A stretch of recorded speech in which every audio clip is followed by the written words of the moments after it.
வண்டிக்காரன் சொந்த ஊரு மதுரை, இந்த வண்டிக்காரன் சொந்த ஊரு மதுரை.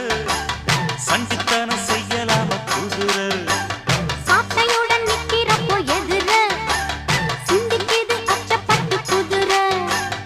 ஓ பொன்ன போலதான் பூவ போலதான் கட்டி காப்ப